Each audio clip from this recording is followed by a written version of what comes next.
जरा सोच कर देखिए। हजारों साल पहले जब कोई व्यक्ति किसी दूसरे की जमीन हड़पने के लिए जाली दस्तावेज बनाता था, तो अदालतें उसे कैसे पकड़ती होंगी? मतलब तब तो कोई आधुनिक फोरेंसिक लैब या कंप्यूटर नहीं होते थे, है ना? हाँ, बिल्कुल नहीं होते थे। और अगर कोई चश्मदीद गवाही ना हो, तो हत्या या चोरी के मामलों को कैसे सुलझाया जाता था?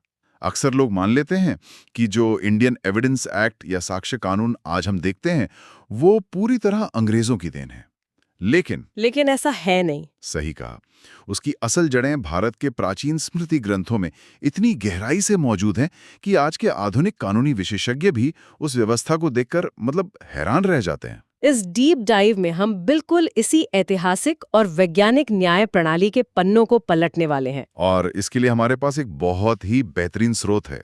बिल्कुल, मुख्य आधार है जस्टिस एम रामा जोइस की प्रसिद्ध पुस्तक legal and constitutional history of India का भाग 5, जो पूरी तरह से प्राचीन भारतीय साक्ष्य कानून, जिसे प्रमाणम कहा जाता था, उस पर केंद्रित है। इस विषय को समझने के लिए हमारे पास जो मुख्य स्रोत हैं, वो प्राचीन स्मृति ग्रंथ हैं, जैसे कि नारद स्मृति, याज्ञवल्क्य स्मृति, कात्यायन और मनुस्मृति। अक्सर एक आम धारणा देखने को मिलती है कि प्राचीन काल में न्याय का मतलब सिर्फ किसी राजा का मनमाना फैसला हुआ करता था। हाँ, फिल्मों में तो ऐसे ही दिखाते हैं कि राजा ने जो कह दिया वही कानून है। बिल्कुल। या फिर लोगों को लगता है कि ऐसे फैसले पूरी तरह से अंधविश्वास और अजीबोगरीब परीक्षाओं पर टिके होते थे। ये मान लिया जाता है कि तब चीजें सिर्फ काले या सफेद में देखी जाती थीं, बिना किसी वैज्ञानिक जांच पड़ताल के। जो कि सच नहीं है। एकदम सच नहीं है। इन ग्रंथों का गहराई से अध्ययन करने पर ये पूरी तरह से एक भ्रांति साबित होती है। मैं बताती हूँ क्यों। इन ग्रंथों में लिखे नियम केवल धार्मिक उपदेश नहीं थे, बल्कि एक बेहद परिपक्व और तर्कसंगत न्याय प्रणाली का एक ऐसा ढांचा थे जो सबूतों को जांचने और गवाहों को परखने की एक बहुत ही सख्त व्यवस्था लागू करते थे। तो इस न्याय प्रणाली की बुनियाद को समझने के लिए सबसे पहले ये देखना होगा कि किसी भी दावे को अदालत में साबित करने की प्रक्रिया आखिर थी क्या। हाँ, तो ग्रंथों में उल्लेख मिलता है कि किसी भी मामले जिसे साध्य कहा गया है, उसे अदालत में साबित करने के लिए क्रिया यानी प्रमाण की आवश्यकता होती थी। मतलब सबूत चाहिए ही चाहिए। बिल्कुल। और दिलचस्प बात यह है कि उस दौर में भी साक्ष्य को मोटे तौर पर दो बहुत ही स्पष्ट श्रेणियों में बांटा गया था, मानवीय साक्ष्य और दैवीय साक्ष्य। मानवीय और दैवीय। हाँ, मानवीय साक्ष्य के भीतर लिखित दस्तावेज, गवाहों के बयान और संपत्ति पर कब्जा यानी पोजेशन, इन सबको शामिल किया गया था। चलिए इसको थोड़ा और आसान भाषा में समझते हैं। मानवीय साक्ष्य तो आज के सीसीटीवी या साइन किए हुए कॉन्ट्रैक्ट की तरह हो गए। सही उदाहरण है। और दूसरी तरफ जो दैवीय साक्ष्य है, जी। वो शायद उस जमाने के लाई डिटेक्टर या पॉलीग्राफ टेस्ट की तरह थे, जो अंधविश्वास पर टिके थे। हाँ, इन्हें दिव्य प्रमाण या ऑर्डील्स कहा जाता था। इनमें अग्नि परीक्षा, जल परीक्षा जैसे तरीके शामिल थे। अब दैवीय साक्ष्यों का नाम सुनते ही अब पहली प्रतिक्रिया यही होती है कि ये तो पूरी तरह से अवैज्ञानिक व्यवस्था है। बिल्कुल, किसी को आग में डाल देना कैसे वैज्ञानिक हो सकता है। लेकिन अगर हम उस दौर के समाजशास्त्रीय ढांचे का थोड़ा बड़ा विश्लेषण करें, तो ये परीक्षाएं मूल रूप से मनोवैज्ञानिक दबाव बनाने का एक उपकरण थीं। अच्छा, साइकोलॉजिकल प्रेशर। हाँ, ये माना जाता था कि ईश्वर का भय या मौत का डर अपराधी को सच बोलने पर मजबूर कर देगा। लेकिन सबसे महत्वपूर्ण बात यह है कि प्राचीन काल के न्यायविदों जैसे कात्यायन और याज्ञवल्क्य, उनको इन दैवीय परीक्षाओं की कमियों का पूरा एहसास था। मतलब वो जानते थे कि ये पूरी तरह भरोसेमंद नहीं है। बिल्कुल, वे जानते थे कि इनमें किसी निर्दोष के भी मारे जाने का जोखिम है। ये तो बिल्कुल पॉलीग्राफ टेस्ट वाली बात हो गई। आज भी हम जानते हैं कि पॉलीग्राफ टेस्ट 100% सटीक नहीं होते हैं। उनमें इंसान के डर, दिल की धड़कन या घबराहट को मापा जाता है, जो किसी बेगुनाह इंसान की भी बढ़ सकती है। हाँ, घबराहट तो किसी को भी हो सकती है। इसीलिए मैं सोच रहा था कि कात्यायन जैसे तार्किक न्यायविद इस व्यवस्था को आंख मूंद कर तो नहीं मान लेते होंगे। उन्होंने जरूर इसके लिए कोई एस्केप रूट या बचाव का कड़ा नियम बनाया होगा, ताकि कोई बेगुनाह ना फंसे। बिल्कुल, एक स्पष्ट और बहुत ही सख्त नियम मौजूद था। कात्यायन स्मृति का श्लोक 218 स्पष्ट रूप से कहता है कि एक बुद्धिमान न्यायाधीश को गवाहों या दस्तावेजों के मौजूद होने पर दिव्य प्रमाणों से पूरी तरह बचना चाहिए। तो मतलब अगर थोड़ा सा भी मानवीय सबूत है। हाँ, नियम यही था कि यदि किसी विवाद में मानवीय साक्ष्य का एक छोटा सा हिस्सा भी उपलब्ध है, चाहे वो कोई दस्तावेज हो या कोई एक अकेला गवाह, तो देवीय परीक्षा को उसी वक्त खारिज कर दिया जाना चाहिए। अरे वाह, ये तो बहुत तार्किक है। और तो और, यहाँ तक कि अगर कोई वादी या प्रतिवादी खुद ये जिद करता है कि वो मानवीय सबूतों के बजाय अग्नि परीक्षा से अपना सच साबित करेगा, तो अदालत उसे उसी आधार पर हारा हुआ मान लेती थी। मतलब आप अपनी मर्जी से भी अग्नि परीक्षा नहीं चुन सकते? बिल्कुल नहीं। देवीय परीक्षाओं को केवल और केवल एक अंतिम विकल्प के रूप में देखा जाता था, वो भी तब जब सच जानने का दुनिया का कोई और तरीका बिल्कुल न बचा हो। ये समाज की उस वक्त की धार्मिक मान्यताओं और तार्किक न्याय के बीच एक बहुत ही बारीक संतुलन बनाने की कोशिश थी। ये मानवीय साक्ष्य को इतनी अहमियत देना, ये साबित करता है कि अदालतें पूरी तरह तथ्यों पर काम कर रही थीं।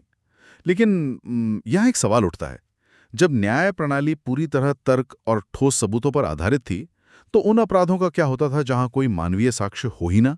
हाँ, ये एक पेचीदा स्थिति है। मान लीजिए कि कोई हत्या रात के अंधेरे में हुई है, कोई दस्तावेज नहीं है, कोई चश्मदीद गवाह नहीं है, और दैवीय साक्षी को तो अदालतें वैसी हतोत्साहित कर रही हैं। ऐसे मामलों को सुलझाने के लिए ही शायद परिस्थितिजन्य साक्ष्य, यानी जिसे हम सर्कमस्टेंशियल एविडेंस कहते हैं, उसका जन्म हुआ होगा। एकदम सही। नारद स्मृति में इस स्थिति से निपटने के लिए बहुत ही विस्तृत दिशा निर्देश दिए गए हैं। उसमें ऐसे 6 विशेष परिदृश्यों का वर्णन है जहां सीधे गवाह के बिना भी केवल परिस्थितियों के आधार पर अपराध सिद्ध माना जा सकता है। जैसे कि कोई उदाहरण है इसका? उदाहरण के लिए, अगर किसी जगह पर आगजनी की घटना हुई है और कोई व्यक्ति बिल्कुल उसी जगह पर हाथ में जलती हुई लकड़ी लिए पकड़ा जाता है, तो परिस्थितियां उसे आग लगाने का दोषी मानती हैं। वो रंगे हाथों पकड़े जाने वाली बात हो गई। हाँ, इसी तरह किसी हत्या के मामले में अगर कोई व्यक्ति लाश के ठीक पास खून से सने हथियार के साथ खड़ा मिले, या कोई किसी दूसरे की पत्नी के बालों से खेलता हुआ पकड़ा जाए, तो उसे व्यभिचार का दोषी मान लिया जाता था। मतलब परिस्थितियां खुद ही गवाही दे रही हैं। बिल्कुल।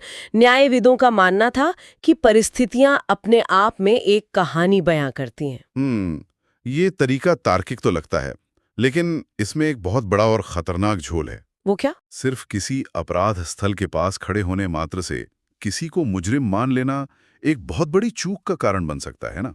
ऐसा भी तो हो सकता है कि कोई इंसान सिर्फ सही वक्त पे गलत जगह मौजूद हो, या फिर किसी ने उसे फंसाने के लिए खून से सना हथियार उसके हाथ में पकड़ा दिया हो।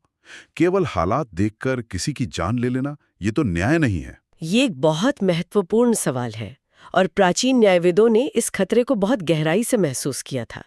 नारद ने खुद न्यायाधीशों को चेतावनी दी थी कि सिर्फ परिस्थिति जन्य साक्ष्यों के आधार पर जल्दबाजी में कोई अंतिम निष्कर्ष नहीं निकालना चाहिए। तो उन्होंने इसे रोकने के लिए क्या किया? इस खतरे को समाज के सामने स्पष्ट करने के लिए उन्होंने मांडव्य नाम के एक सन्यासी की बहुत ही प्रसिद्ध ऐतिहासिक घटना का संदर्भ दिया।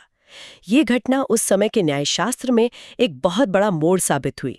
महाभारत में भी इस कथा का उल्लेख मिलता है। अच्छा, क्या हुआ था मांडव्य के साथ? घटना कुछ इस तरह थी कि एक राज्य में कुछ चोरों ने एक बड़ी डकैती डाली। राजा के सिपाही उनका पीछा कर रहे थे। खुद को घिरता देख उन चोरों ने अपना चुराया हुआ सारा माल जंगल में मांडव्य नाम के एक सन्यासी के आश्रम में फेंक दिया और वहां से छिपकर भाग निकले। बाप रे! और जब सिपाही वहां पहुंचे होंगे तो उन्हें सारा चोरी का सामान उस आश्रम में मिला होगा।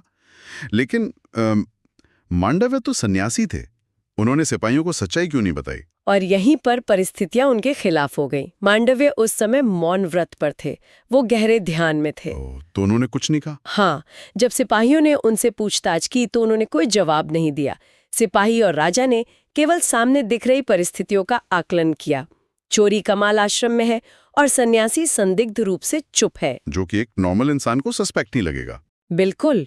तो राजा ने बिना किसी और जांच पड़ताल या चश्मदीद गवाह के सीधे निष्कर्ष निकाल लिया कि यही व्यक्ति चोरों का सरगना है, सिर्फ उन परिस्थितियों के आधार पर। निर्दोष मांडव्य को सूली पर चढ़ाने यानी इम्पेल करने की भयानक सजा दे दी गई। बिल्कुल, बिना पूरी जांच के। ये तो बहुत डरावना है। और चूंकि वे एक सिद्ध सन्यासी थे, इसलिए वे कई दिनों तक बिना खाने पीने के सूली पर जीवित रहे। इस घटना ने पूरे समाज में एक भूचाल ला दिया था। बाद में जब राजा को अपनी इस भयानक भूल का एहसास हुआ तो उसने मांडव्य से माफी मांगी। लेकिन तब तक तो न्याय की हत्या हो चुकी थी। ये तो सीधा सीधा मिसकैरेज ऑफ जस्टिस का एक क्लासिक मामला है। बिल्कुल। मुझे लगता है इस घटना ने न्यायविदों को ये बात अच्छी तरह समझा दी होगी कि गवाह झूठ बोल सकते हैं पर परिस्थितियां नहीं वाली कहावत हमेशा सच नहीं होती। परिस्थितियां भी धोखा दे सकती हैं और एक निर्दोष की जान ले सकती हैं। एकदम सही निष्कर्ष निकाला है आपने। और इसी घटना के बाद से परिस्थितिजन्य साक्ष्य को लेकर नियम बेहद कड़े कर दिए गए। अगर हम इस पूरे घटनाक्रम को आधुनिक कानून के परिप्रेक्ष्य में देखें तो ये आज के इंडियन एविडेंस एक्ट की धारा 114 के बिल्कुल समानांतर बैठती है। धारा 114 क्या कहती है? ये धारा अदालत को ये अनुमान लगाने की अनुमति देती है कि प्राकृतिक घटनाओं और मानव आचरण के सामान्य क्रम को देखते हुए क्या हुआ होगा। लेकिन इसके साथ ही आधुनिक कानून और प्राचीन भारतीय न्यायविदों का निष्कर्ष एक ही बिंदु पर आकर मिलता है। वो बिंदु क्या है? वो ये कि परिस्थितिजन्य साक्ष्य ऐसे होने चाहिए जो एक पूरी श्रृंखला बनाते हों और निर्दोष होने की संभावना को पूरी तरह खत्म कर दें। मतलब कोई और लूप होल ना बचे। बिल्कुल। और इस बात का असर उस दौर के साहित्य पर भी दिखा। संस्कृत नाटक मृच्छकट्टकम में लेखक शूद्रक ने इसी विषय को उठाया है, जहां निर्दोष चारुदत्त को हत्या के झूठे परिस्थितिजन्य साक्ष्यों के आधार पर फंसाया जाता है। शूद्रक ने इस बिना सोचे समझे किए गए न्याय को व्यवहार दुष्टता यानी न्यायिक प्रक्रिया में क्रूरता का नाम दिया था। जब परिस्थितियां इतनी भ्रामक हो सकती हैं तो अदालत के सामने एक पक्का मानक होना जरूरी है कि किस सबूत पर सबसे ज्यादा भरोसा किया जाए। इसी उलझन को सुलझाने के लिए शायद साक्ष्यों का एक बहुत ही कठोर पदानुक्रम यानी हायरार्की तय की गई होगी। हाँ, बिल्कुल एक हायरार्की थी। स्रोतों में साफ दिखता है कि इस हायरार्की में दस्तावेजों यानी लिखित कागजातों को सबसे ऊपर रखा गया है। दस्तावेज गवाहों से ज्यादा शक्तिशाली माने गए और गवाहों को दैवीय परीक्षा से ऊपर रखा गया, जो कि बहुत लॉजिकल है। लिखित शब्द को सबसे अधिक प्रामाणिक मानने का तर्क समझ में भी आता है, क्योंकि गवाह समय के साथ भूल सकता है या मुकर सकता है, लेकिन लिखा हुआ कागज तो नहीं बदलता ना। ये पदानुक्रम न्याय को व्यक्तिपरक से वस्तुनिष्ठ यानी सब्जेक्टिव से ऑब्जेक्टिव बनाने की दिशा में एक बड़ा कदम था। याज्ञवल्क्य स्मृति और अन्य ग्रंथों ने स्पष्ट किया कि जहां लिखित दस्तावेज मौजूद हैं, वहां मौखिक गवाही की कोई अहमियत नहीं है। लेकिन इस लिखित दस्तावेज वाले नियम का अपना एक डार्क साइड भी तो है। वो कैसे? सोचिए, अगर कोई दस्तावेज इतना ही शक्तिशाली है कि वो कई गवाहों की बात को भी काट सकता है, तो जाहिर है कि लोग उस ताकत का गलत इस्तेमाल करेंगे। आज के दौर में लोग कंप्यूटर और फोटोशॉप से नकली कागज बना लेते हैं। प्राचीन काल में भी तो किसी की जमीन हड़पने के लिए जाली वसीयत बनती ही होगी। बिल्कुल बनती थी। तो उन चालाक जालसाजों ने तो उस दौर में भी अदालतों के लिए सिरदर्द पैदा किया होगा। अदालतें इस जालसाजी को बिना किसी फॉरेंसिक लैब के कैसे पकड़ती थीं? देखिए, इंसानी फितरत हजारों सालों में नहीं बदली है। याज्ञवल्क्य जैसे न्यायविदों को इंसानी चालाकी का पूरा अंदाजा था। उन्होंने समाज में मौजूद इन चालाक जालसाजों के बारे में स्पष्ट चेतावनी दी थी, जो बिल्कुल असली दिखने वाले नकली दस्तावेज तैयार कर सकते थे। तो फिर वो इसे क्रॉस चेक कैसे करते थे? जब भी अदालत में किसी दस्तावेज की प्रामाणिकता पर विवाद होता था, तो एक बहुत ही वैज्ञानिक प्रक्रिया अपनाई जाती थी। याज्ञवल्क्य स्मृति के अनुसार न्यायाधीश उस विवादित दस्तावेज की लिखावट की बहुत बारीकी से जांच करते थे। अच्छा, हैंडराइटिंग एनालिसिस? हाँ, इसके लिए उस व्यक्ति के अन्य प्रमाणित और पहले से स्वीकार किए गए दस्तावेजों को मंगाया जाता था। राजा के दरबार में मौजूद विशेष लिपिक या क्लर्क, जो लिखावट के विशेषज्ञ होते थे, वे शब्दों की बनावट, स्याही के प्रकार और लिखने की शैली का मिलान करते थे। अरे वाह! इसका मतलब ये हुआ कि ये प्रक्रिया बिल्कुल वैसे ही थी जैसे आज बैंक हमारे चेक पर हमारे हस्ताक्षर का मिलान सिस्टम में मौजूद पुराने हस्ताक्षर से करते हैं। बिल्कुल वही चीज। बिना किसी आधुनिक मशीन के उस दौर में लिखावट का ये विश्लेषण करना अपने आप में एक फोरेंसिक विज्ञान था। और आपको बता दूं कि आज के इंडियन एविडेंस एक्ट की धारा 73 ठीक यही सिद्धांत लागू करती है। विवादित हस्ताक्षर या लिखावट की तुलना स्वीकार किए गए या प्रमाणित हस्ताक्षर से करना। ये समानताएं वाकई दिमाग घुमा देने वाली हैं। और इतना ही नहीं, प्राचीन भारत में सिर्फ लिखावट ही नहीं देखी जाती थी, बल्कि दस्तावेज के इतिहास, उसके पहले के इस्तेमाल और उसे पेश करने की संभावनाओं की भी पूरी जांच की जाती थी। इसी संदर्भ में कात्यायन स्मृति में दस्तावेजों की उम्र और उनके इस्तेमाल को लेकर 2 बहुत ही तार्किक नियम दिए गए हैं। वो नियम क्या है? पहला है 20 साल का नियम।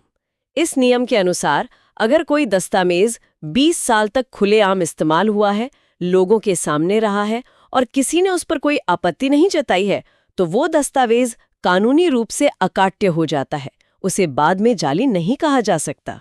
इस 20 साल वाले मियन के पीछे का तर्क समझना भी मुश्किल नहीं है। वो कैसे? देखिए, प्राचीन भारत एक कृषि प्रधान समाज था, है ना? जमीन के सौदे और उनका उपयोग सबके सामने होता था। अगर कोई किसी जाली दस्तावेज के जरिए किसी जमीन पर खेती कर रहा है, तो असली मालिक 20 साल तक खामोश तो नहीं बैठा रहेगा। बिल्कुल सही। ये नियम आज के आधुनिक कानून के एस्कापल या विबंध के सिद्धांत के बिल्कुल समान है, जो कहता है कि कोई भी व्यक्ति एक लंबे समय तक चुप रहने के बाद अचानक अपने अधिकार का दावा नहीं कर सकता। लेकिन मैंने स्रोतों में एक दूसरा नियम भी देखा था जो इससे ठीक उल्टा था। हाँ, 30 साल वाला नियम। हाँ, वो क्या था? 30 साल का नियम जालसाजी को रोकने का एक और मास्टर स्ट्रोक था। नियम ये था कि अगर कोई दस्तावेज 30 साल तक किसी ने देखा ही नहीं, किसी के सामने पढ़ा नहीं गया और उसे पूरी तरह से छिपाकर रखा गया हो, तो अदालत उसे पूरी तरह अमान्य घोषित कर देती थी। मतलब पुराना छिपा हुआ कागज नहीं चलेगा? बिल्कुल नहीं। भले ही उस दस्तावेज पर हस्ताक्षर करने वाले गवाह अदालत में जिंदा क्यों न खड़े हों। ये नियम इसलिए बनाया गया था ताकि कोई भी व्यक्ति अचानक से अपने किसी पुराने संदूक से कोई पुरानी वसीयत या कर्ज का कागज निकालकर किसी की संपत्ति न हड़प ले। ये सीधे सीधे ब्लैकमेलिंग और पुरानी रंजिशों के आधार पर होने वाले फर्जीवाड़े को रोकने के लिए था। एकदम सही। दस्तावेजों को लेकर ये कड़ाई बहुत जरूरी थी, लेकिन दस्तावेजों की इस पूरी कड़ाई के बावजूद हम ये भी जानते हैं कि प्राचीन भारत के ज्यादातर व्यापार, सौदे और लेन देन तो जुबानी ही होते थे। कागज या ताम्रपत्र हर जगह तो उपलब्ध नहीं थे। हाँ, मौखिक वादे बहुत आम थे। और यहीं पर पूरा सिस्टम एक बहुत नाजुक धागे पर टिक जाता है, इंसान की गवाही। जब बात सिर्फ किसने क्या देखा और किसने क्या कहा पर आ जाए, तो ये अदालतें कैसे तय करती थीं कि अदालत में गवाही देने के लिए कौन योग्य है और कौन सच बोल रहा है? ये बहुत ही दिलचस्प हिस्सा है। गवाहों यानी साक्ष्यन को लेकर बनाए गए नियम शायद पूरे साक्ष्य कानून में सबसे ज्यादा विस्तृत थे। मेधा तिथि, जिन्होंने मनुस्मृति पर बहुत ही गहरी और प्रामाणिक व्याख्या लिखी है, उनके अनुसार गवाह बनने की सबसे पहली शर्त थी प्रत्यक्ष ज्ञान। प्रत्यक्ष ज्ञान मतलब डायरेक्ट नॉलेज। हाँ, प्रत्यक्ष का अर्थ है कि गवाह ने घटना को अपनी आंखों से देखा हो या अपने कानों से सुना हो। इसका सीधा मतलब ये हुआ कि सुनी सुनाई बातों की अदालत में कोई जगह नहीं थी। जिसे हम आज के अंग्रेजी कानून में हियर से एविडेंस कहते हैं, उसे उस दौर में ही साक्ष्य के तौर पर सख्त मनाही थी। बिल्कुल मनाही थी। कोई अदालत में आकर ये नहीं कह सकता था कि पड़ोसी ने बताया था कि उसने उस आदमी को चोरी करते देखा। अदालत का सीधा जवाब होता कि भाई उस पड़ोसी को ही अदालत में पेश करो। सही कहा। सुनी सुनाई बातों को साक्ष्य से बाहर रखना न्याय को अफवाहों से बचाने का एक बहुत कारगर तरीका था। लेकिन हर कड़े नियम की तरह इसमें भी एक बहुत ही तार्किक अपवाद मौजूद था। अच्छा, वो अपवाद क्या था? विष्णु स्मृति में इस बात का जिक्र है कि मान लीजिए जो मुख्य गवाह था, जिसने घटना को असल में देखा था, उसे अदालत में गवाही के लिए नियुक्त कर दिया गया, लेकिन गवाही के तारीख से पहले ही वो किसी काम से विदेश चला गया या किसी बीमारी से उसकी मृत्यु हो गई। तो ऐसे में क्या होगा? गवाह तो रहा नहीं। केवल और केवल इसी विशेष परिस्थिति में कोई ऐसा व्यक्ति अदालत में गवाही दे सकता था जिसने उस मुख्य मृत गवाह से घटना के बारे में सुना हो। और कमाल की बात देखिए कि आज के इंडियन एविडेंस एक्ट की धारा 60 भी मौखिक साक्ष्य के प्रत्यक्ष होने की ही बात करती है, लेकिन मृत या न मिल सकने वाले व्यक्तियों के बयानों को कुछ विशेष परिस्थितियों में अनुमति देती है। मतलब ये समानताएं वाकई चौंकाने वाली हैं कि कैसे हजारों साल पहले ही इन सभी व्यवहारिक समस्याओं के बारे में सोच लिया गया था। वैसे गवाहों की योग्यता को लेकर स्रोतों में एक और बहुत ही दिलचस्प सूची है। हाँ, छूट प्राप्त लोगों की सूची। बिल्कुल, कुछ विशेष वर्ग के लोगों को अदालत में गवाही देने से छूट प्राप्त थी, या कह सकते हैं उन्हें गवाह के रूप में नहीं बुलाया जाता था। इस सूची में राजा, कारीगर, मैकेनिक, अभिनेता और वेदों का अध्ययन करने वाले छात्र शामिल थे। पहली नजर में देखने पर ऐसा लग सकता है कि शायद इन लोगों को समाज में झूठा या अविश्वसनीय माना जाता था।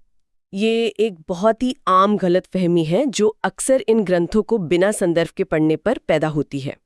मेधातिथि और कुल्लुक भट्ट जैसे महान टीकाकारों ने सर्वसम्मति से इस बात को स्पष्ट किया है कि इन लोगों को गवाह के रूप में इसलिए नहीं रोका गया क्योंकि वे अक्षम थे या झूठ बोलते थे। तो फिर असली कारण क्या था? इसका कारण पूरी तरह से व्यावहारिक था। ये तो आज के दौर की जूरी ड्यूटी से छूट मिलने जैसा मामला लगता है।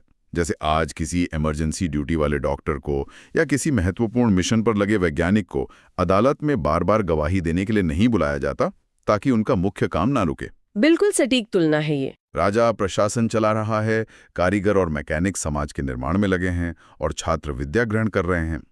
अदालत के चक्कर काटने से उनके दैनिक काम या अध्ययन में बाधा न पड़े, इसलिए समाज को सुचारू रूप से चलाने के लिए उन्हें गवाही से मुक्त रखा गया। ये विश्लेषण उस दौर की सामाजिक व्यवस्था की सही तस्वीर पेश करता है।